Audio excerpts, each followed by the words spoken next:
Okay, so I was reading the opinion section in the newspaper the other day, and I found an interesting article from a Christian called Evidence of God is in the Bible. See for yourself.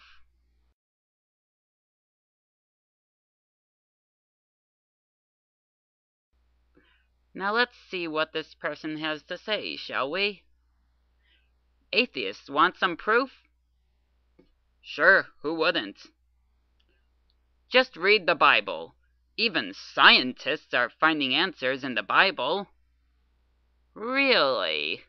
Because from what I've heard, scientists have no such luck finding evidence. In fact, those scientists have found a good amount of evidence that the Bible is in fact lying. So I don't know where you got that idea, because it just isn't true.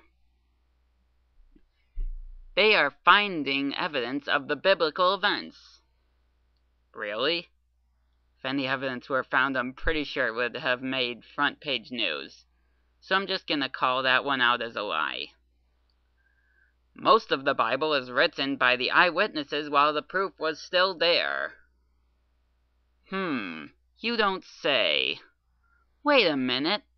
From what I've heard, the 4 Gospels that begin the New Testament are proven to have been written a good 30 years after the supposed events took place. Nice try, though. No one wrote anything contrary to those then. Yeah, that's because anyone who tried to question the Bible got stoned to death, and their writings were burned up. Sorry. For example, we are the eyewitnesses of the 9/11 attack on the World Trade Center. Your point? Several books are written about that. You mean not about God not existing, right? But what proof you going to give someone who is reading about it 2,000 years later? Okay, bad grammar aside, if there was any evidence, we would have found at least some trace amounts of it. Like maybe a giant ark big enough to carry 2 of every last animal? Or perhaps some of the biblical locations, like the remains of Sodom and Gomorrah? But I could be mistaken. Other than just blindly believing. Well, there is the option of not believing. How about that? I am sure in the future there will be people writing contrary to the 9/11 attack. They didn't write as long as there were eyewitnesses. Oh, really? Because we already happen to have people out there claiming that 9/11 was a conspiracy, and even some who outright deny it. See for yourself, there's a link to the side. Also, it might be worth noting that we also have this thing called Holocaust deniers. They won't admit that the Holocaust ever took place, and how long ago did that take place? Not even 100 years. So yes, people deny that stuff all the time. And yes, they do write about it. God controls the universe! Prove it. He provides the air we breathe, and he decides when to rain, snow, earthquakes, thunderstorms, etc. Once again, prove it. Scientists can only forecast the weather God has planned. They cannot change it. Actually, there is this little theory called global warming out there. Although I'm not entirely sure about that one, the main principle remains that we are affecting the environment and its weather. Can atheists explain any of these?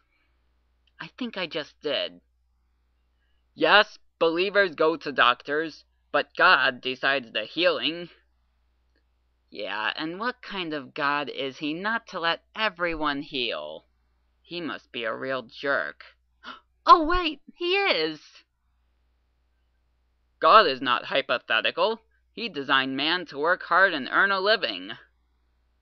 Actually, that was the punishment he gave for committing the original sin. Just like how females were punished by having childbirth be painful. When there is no food, he provides manna from heaven and water from rocks. What the hell is manna? Hang on. Oh, I see. Magical food provided by God. Okay, so anyway, We have starving people all around the world. Why isn't God giving us that manna you talk of? People are starving to death every day, still waiting for God to do something magical for us. So anyways, this article here is clearly written by some Christian idiot who seems to have no idea what they're talking about.